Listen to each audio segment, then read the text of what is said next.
disasters. Just look at all over what is happening in the world. People thought the same thing when partition happened. Some people were told in Lahore, see, partition is happening, you people go to India. Then they told, don't, nothing will happen, we are very safe here. Suddenly, at the stroke of midnight, August 14th, the Hindus in Lahore, who were very rich, who were possessing so many lands, they were surrounded by a mob. Again, swords at their necks. Some of them left Pakistan. 10 lakhs people were butchered. More than 15 lakhs women were raped or molested. This was just 75 years back. It's okay, ma'am, we are fine, we are safe now. Okay, rewind back to 1991. I was a kid, 7 years. If there was Doordarshan at time, no social media. Probably Kashmiri Hindus are the only people who are refugees in their own country. We have a government, secular government, we have an army, Raliv, Ghalib, Chaliv. Convert, run away or die. So Kashmiri Hindus came back to India, lakhs were sent away and thousands were butchered again. The same happened with Bengal, and now you see what is happening in Bangladesh. Hindu professors are being thrown out of universities. Hindu women are being harassed. ISKCON is not able to even organize their own activities. So, we should know history because history will repeat itself again. And we all have been taught a distorted history because history is written by victorious people. Okay, I started with Hitler. I want to ask you a question. Hitler is a villain. So Winston Churchill is a gentleman. He is a saint. Hitler killed 1.2 crore people. So Winston Churchill has won World War II, so he is a saint. So do you agree with that? No, correct. Only in Bengal famine, 1939 to 41, 5 crore Indians died. How many? 5 crore Indians. So India was a fertile country. The East India Company, then the Britishers, they looted us. To feed the people, the British army, they took our grains away. They were overtaxing our farmers. What is Hitler to Jews? Churchill is to Indians. I will say one more thing. What did Churchill say about India? I hate India. I hate Indians. They are beastly people who follow a beastly religion. So this is the reality of Churchill. We have fought against Churchill, the entire East India Company. There are a lot of freedom fighters. I respect them. Now, I will give you one more comparison. Okay. You know Babur, right? Babur was a person who established Mughal dynasty in India. There is an autobiography called as Babur Nama. So what did he write about our India? I'll tell you. Hindustan, quote, it's not my word, it's from Hindustan is a country that has few pleasures to recommend it. People are not handsome. They have no idea of charms of friendly society. They have no works, no skill, no knowledge, no architecture. Will Durant, Muslim conquest of India, probably the bloodiest story in the history. Peter Jackson. In the medieval era, the creation of the Islamic sultanates in Hindustan was a holy war and religious conquest, characterizing Muslim forces as army of Islam and Hindus as infidels.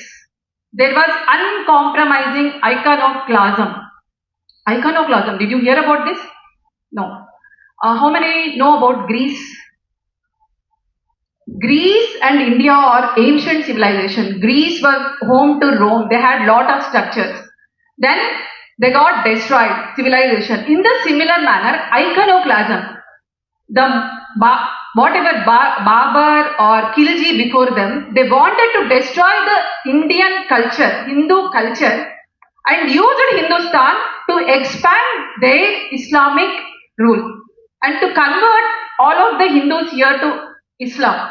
They used the word infidels. Now you tell me, what is the difference between Churchill and the Mughal rulers, Winston Churchill? Is there any difference? Is there any difference? Do you find? Or maybe you will find Winston Churchill is far better. So I would like to say, I didn't read my history books in school properly because I never considered 1857 to be the first war of independence. I consider the first war of independence when Shivaji Maharaj declared Swarajya. Swa means self, Rajya means our land.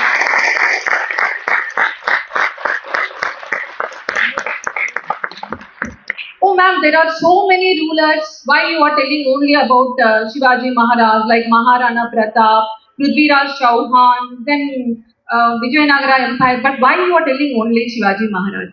Because he had some qualities which had made him a godly figure, and now I am going to tell you about that. Now come back to 16th century. I'll tell you the story about a small girl, okay? Now you got a picture of about how the civilians of Hindustan were living then. The Hindus were living in a sort of fear. There was a small girl, maybe around 6-7 years. She was looking out of window. Suddenly, the temple in front of her house was destroyed, and the women were being taken away on the horses by the Mughal rulers. She goes to her father with fear in her eyes, and says, "Dad, do something. The temple is being destroyed. The women are being molested, raped." He told, "No, Betty. This is Khilji's rule. We can't do anything." That was UP. Because of the Khilji rule, they come to Maharashtra. She becomes adolescent, 18, 19 years, and then same scene. She sees some other Mughal invaders destroying temple and looting the wealth of the Hindus and taking the Hindu women away. This time, with pain in her eyes, she requests her husband, "Please save the Hindus and save the land from these invaders. Because we are in Mughal rule." That time it was Khilji, now we are in Mughal rule, we can't do anything. She gets angry. Rewind 10 years later. She is a middle-aged woman like me, maybe 30 years. Same thing is repeating. Then she calls her son. "Beta, see, look at these people. They are looting our wealth, our pride, our women, our lands.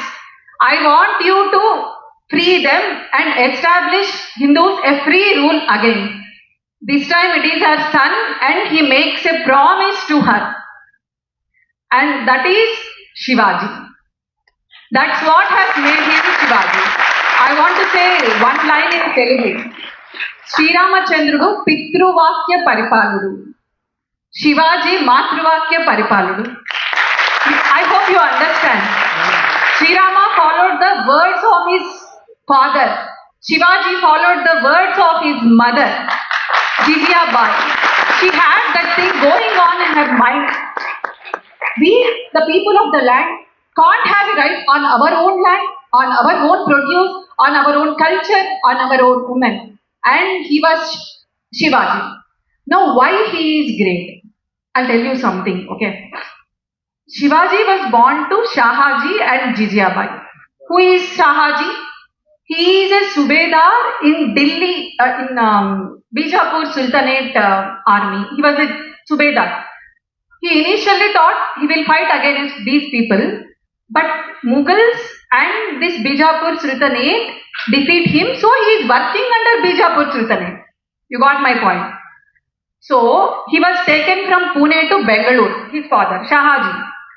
So Shivaji was with his mother in Pune. Shivaji had lot of influence of his mother. At around 11 years, I think, Shahaji, his father, takes Shivaji to Adil Shah. You must have heard about him. Adil Shah, Sultan of Bijapur. He asked him, his father asks his son to bow in front of Adil Shah. 11 years kid.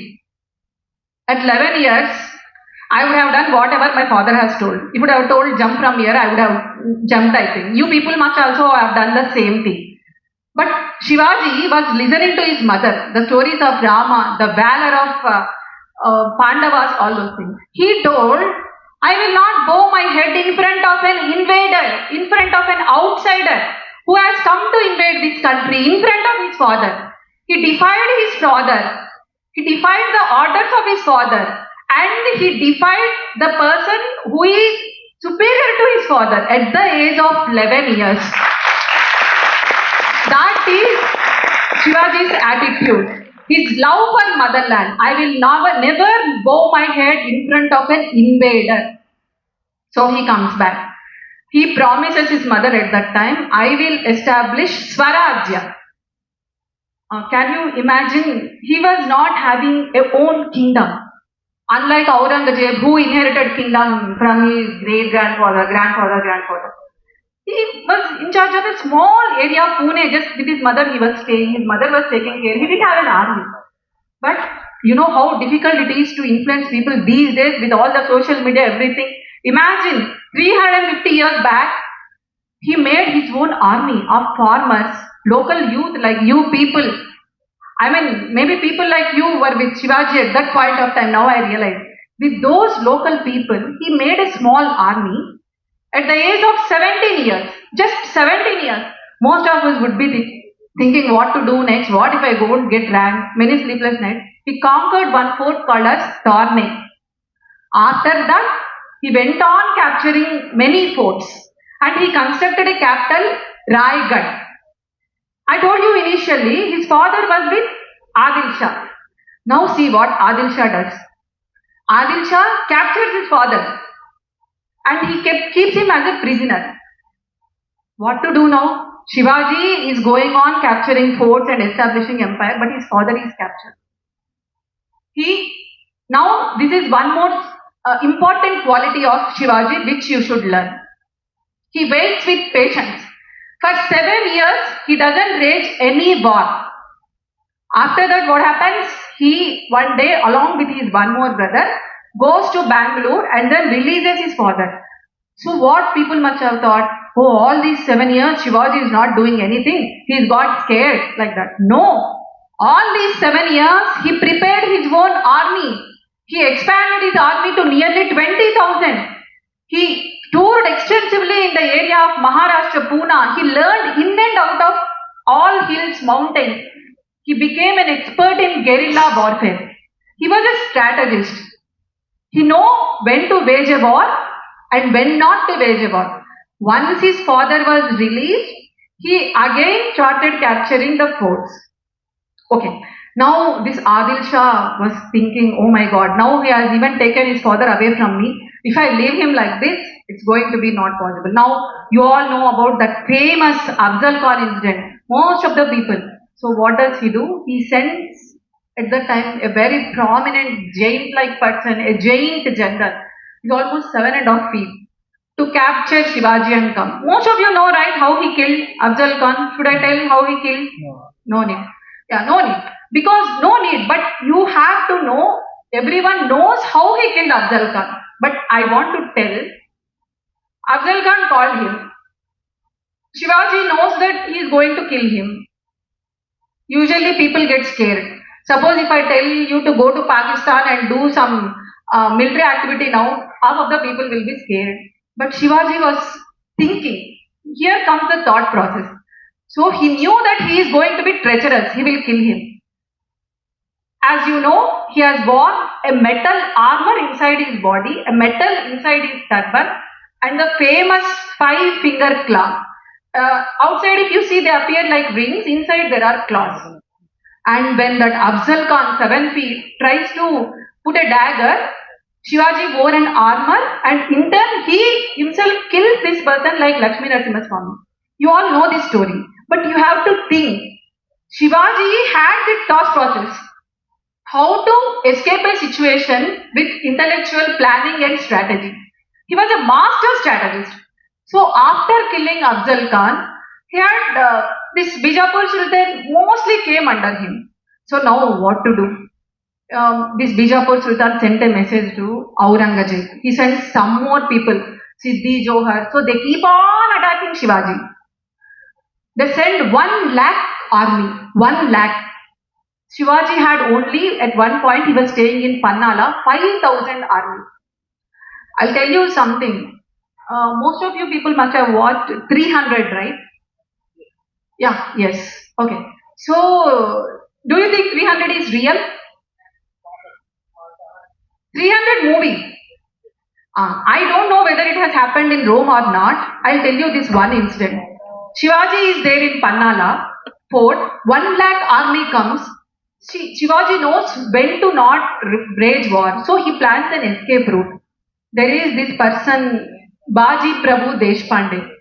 So he strategically devises a plan. He writes a peace letter saying, I will surrender to you. I am not going to wage war at any point of time again. So he goes back through a narrow path outside, and this Baji Prabhu Deshpande, it says, once you reach Vishalgarh, fire a cannon, till then I will hold.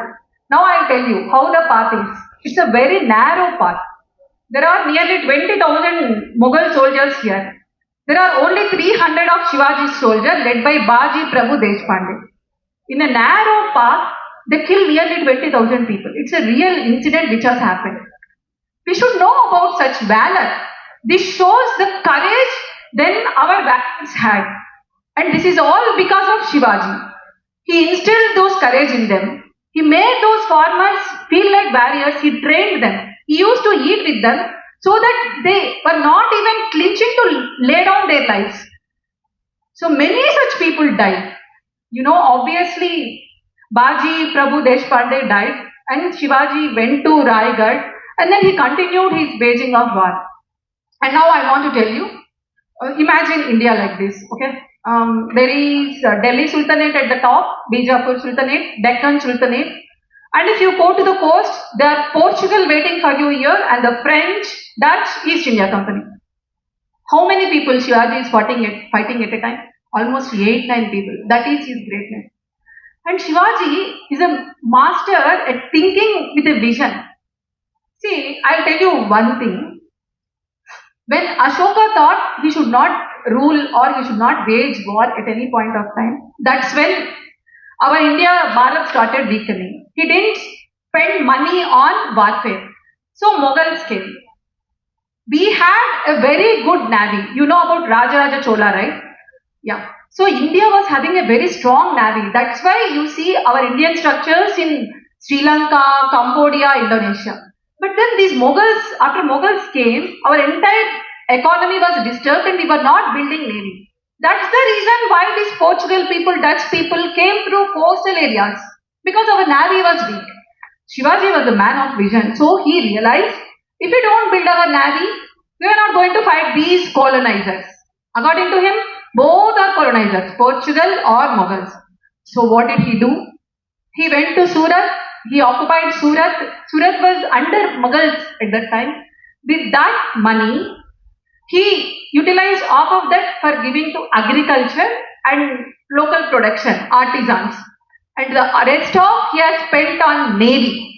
That's how India's navy was strengthened. From almost zero to Bharat's navy, 300 navy ships he has built. That's why he's called as father of Indian Navy. So he did all these things. So in the Delhi, there was Aurangzeb. So do you think he will be happy?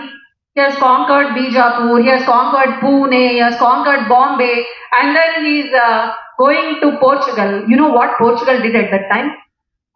From our shore, if we have to go outside to sell our own products, like any spices or cotton products, India was quite famous for that.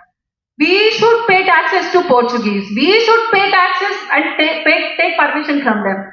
So Shivaji told, we are not going to do that. And he has built a navy fleet. This has, obviously reached Aurangzeb. So he sends his own relative, Chaikat Khan, against Shivaji.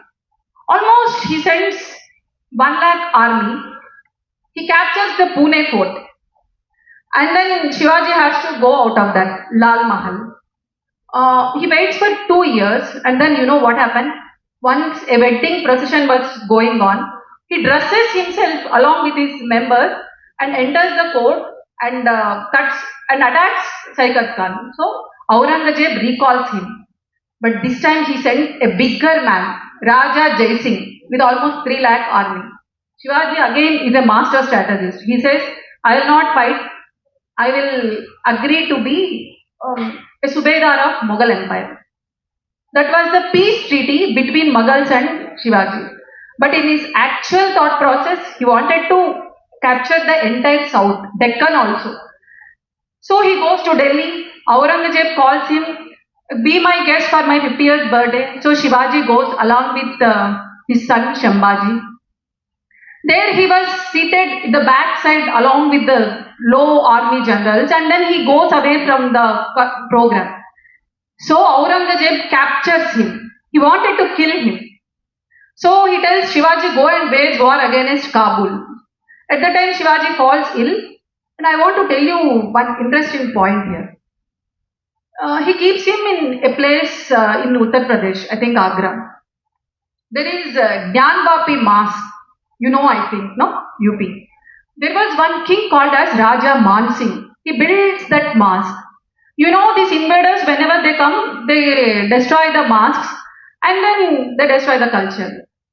There is a grandson of this Raja Mansingh. He comes to know Shivaji is residing as a prisoner with Aurangzeb. So they devise a plan. Shivaji gets ill, and so he says, I will send fruits to every saint fakir.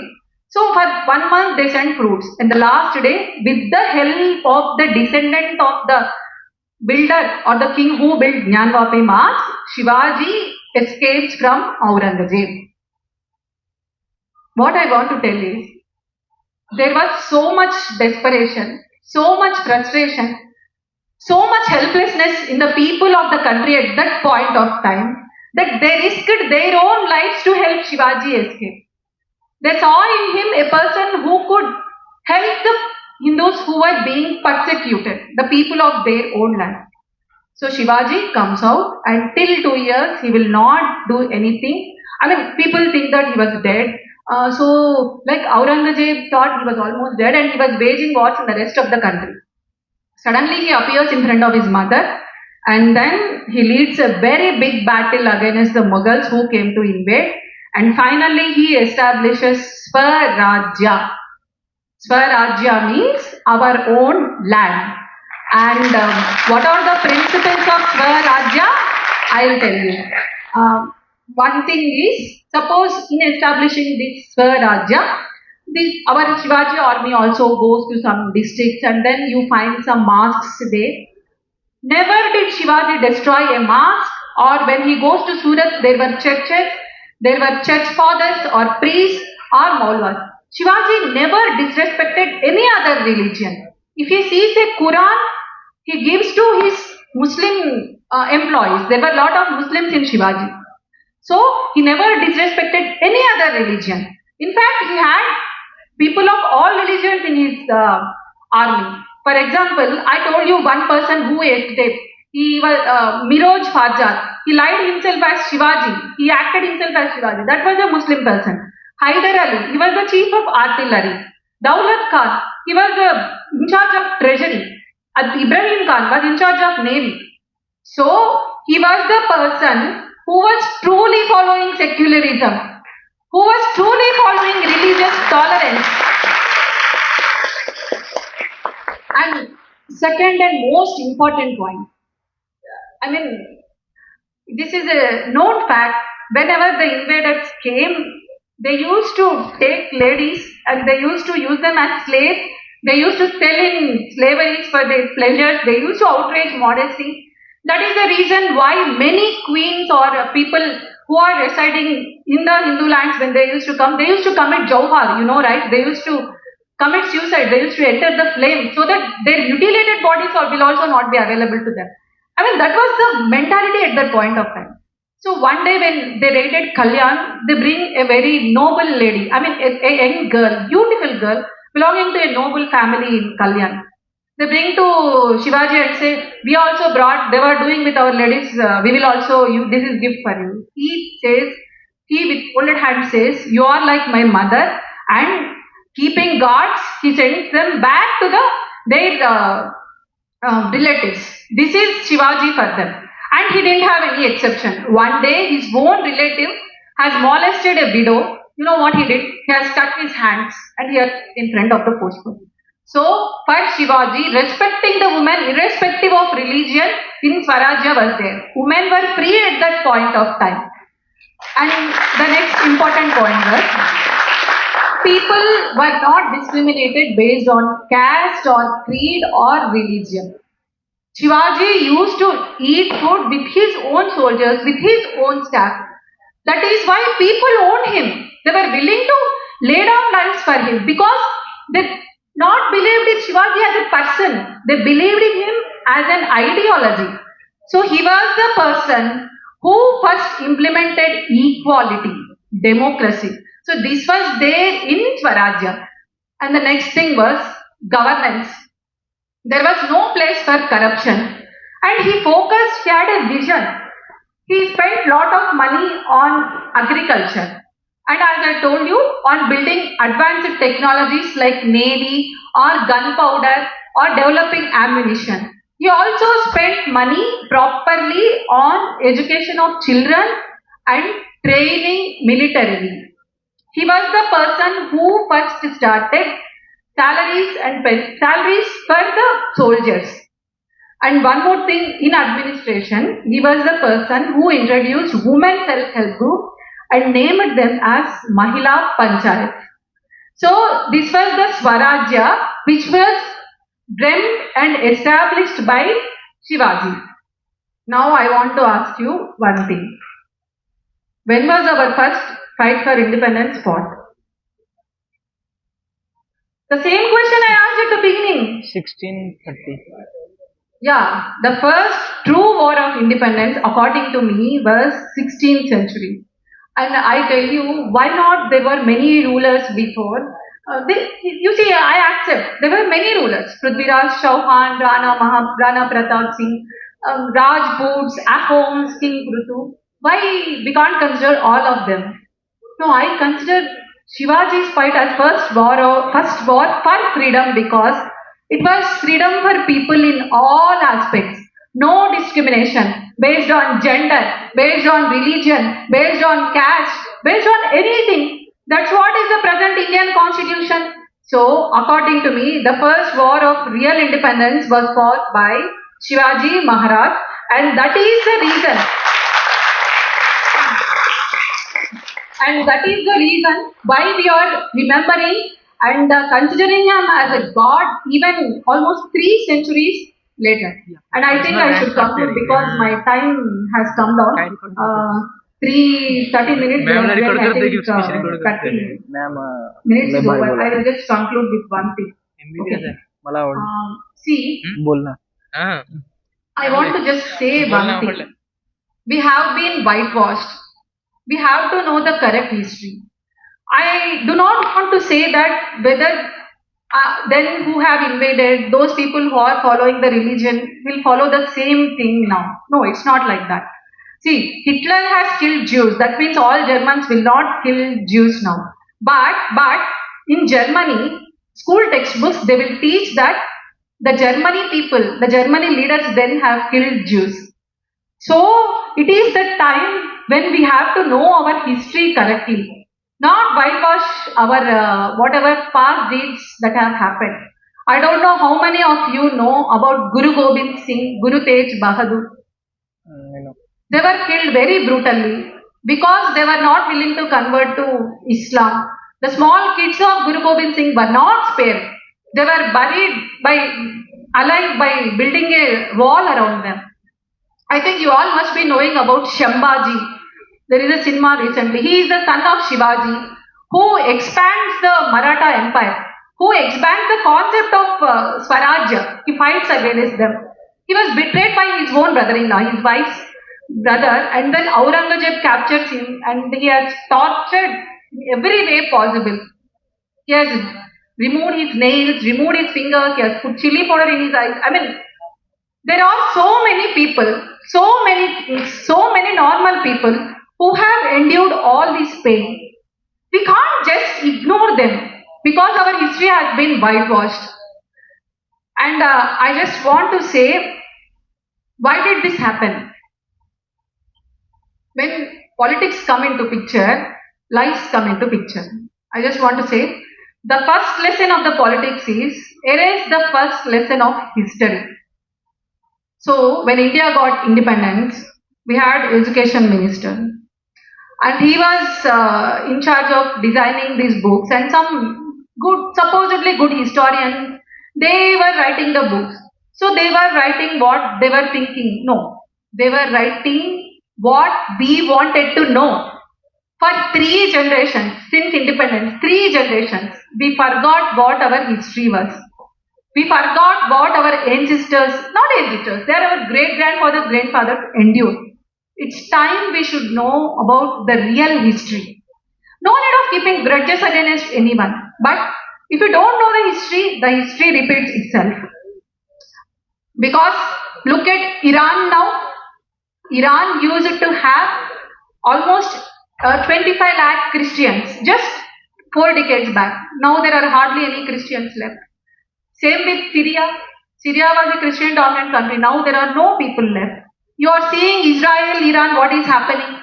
They are fighting since decades. There is no solution. I can name any number of places. Uganda, Somalia, Jordan, Afghanistan, Pakistan. They are fighting among themselves. Bangladesh. Afghanistan was once a country which is known to harbor Hindus, Buddhists, Sikhs. You know how many are left now? Countable thousands. One best example is Bangladesh. When India got divided, partition, 33% Hindus were there. How many are left now? Hardly 6%, 7%. Now they might have gone away. See, Shivaji has showed us what to follow. He is a person who followed true secularism. He didn't fight against any religion. He didn't invade any other religious structures. He didn't tell you are a non-believer. He didn't say, I am going to destroy your place of worship because you are a non-believer. He didn't tell anyone, you go and molest a woman because she is a non-believer. He just stood and fight for his own cause, his own dharma, but also respected others. That is the need of this hour, not only for our country, for the world. If every person follows the same principle, I am here to follow my dharma, I am here to respect my country, you also follow your dharma, you also respect your country, there won't be any problems in the world. But you see such ideology. I am shocked to see when, in Syria, Yazidi women are captured and raped, telling that they are Kafirs. This is the same ideology of Mughals, isn't it? In ISIS, what is that is in Iran, Syria? In the same way, when someone puts a bomb in somewhere in India or somewhere and sells, these people have to die because they are non-believers. This is the same ideology of Mughals. Shivaji then defeated the ideology. It is now our responsibility to carry on, to follow the ideology of Shivaji. And it's not only we, but world follows the ideology of Shivaji, we will be very good. And my final conclusion marks are, India is probably the only country where history is better known in movies than in textbooks. And I remember as seeing as a childhood, there is one serial showing one ruler as a sword of Tipu or something, as a freedom fighter, right? You remember which is the serial? Tipu Sultan. Tipu. What is he? He was freedom fighter, right? I will tell you the real story. What happened was, Tipu Sultan, quote, I am quoting from his memoirs, wrote a letter to Afghan king Jaman Shah Durrani, inviting him to invade India and establish the word of Islam to free India from Kafirs. He wrote a letter to Afghan king Shah Durrani to free India from Kafirs. Your textbooks didn't tell that. I am not telling you decide anything about those people who are following other religions, but know the facts. Tipu wrote to Afghan king to establish caliphate here. So, come on. I am seeing a lot of change now. You people are celebrating Shivaji Jayanti, Chhatrapati Shivaji Jayanti in IIIT. I am really very happy to see youngsters like you following the principles and ideology of Chhatrapati Shivaji. I told you very clearly why he is the only king who is revered as a god, not because he conquered Mughals, because he established Swarajya on the principles of equality, justice, courage and empowerment. So we all should follow the footsteps of Chhatrapati Shivaji Maharaj. Jai Bhavani, Har Har Mahadev, and I really, from a deep of my heart, I don't know how to express my heartfelt thanks for being with you people on Chhatrapati Shivaji Jayanti. I think it's my some good fortune from previous Janma or Karma that I am with you people who understand Shivaji and respect Shivaji. And thanks a lot. Thanks a lot, sir. Thanks a lot, ma'am.